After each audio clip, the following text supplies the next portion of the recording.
Steelers a couple wins away from Mike Tomlin being the leader in your Coach of the Year clubhouse. Wouldn't you agree with that, Peter?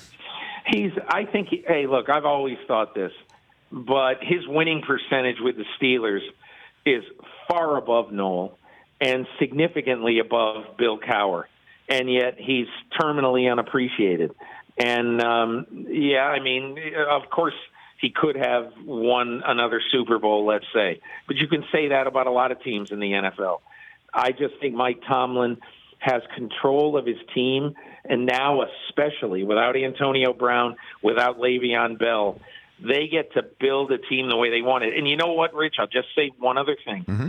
I believe that when they lost Ben Roethlisberger, that was a motivating force for them to say, okay, we are building defense on this team. And that's why, in my opinion, it was a driving force into them going to trade their 2020 number one for Minkah Fitzpatrick. He's been amazing. You've got to say right now that looks like a great decision by Kevin Colbert. Hey, and this year's version, in a way, of the Amari Cooper trade, right? Where you're like, what are you doing throwing a number one in next year's draft for something for a player that can't help you now?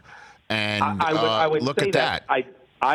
I would agree, Rich, but I think the Minkah Fitzpatrick one is going to turn out to be more valuable based on if you look at the way these teams are playing.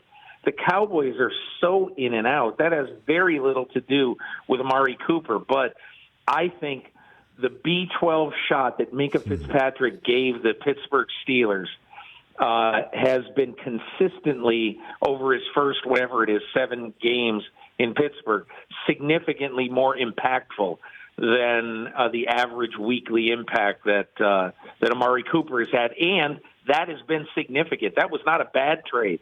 I just think that it looks to me right now today that the Minkah Fitzpatrick trade is going to turn out to be more impactful for Pittsburgh. For more of The Rich Eisen Show, tune to Audience Channel 239 on DirecTV for free on BR Live or download the Rich Eisen Show app.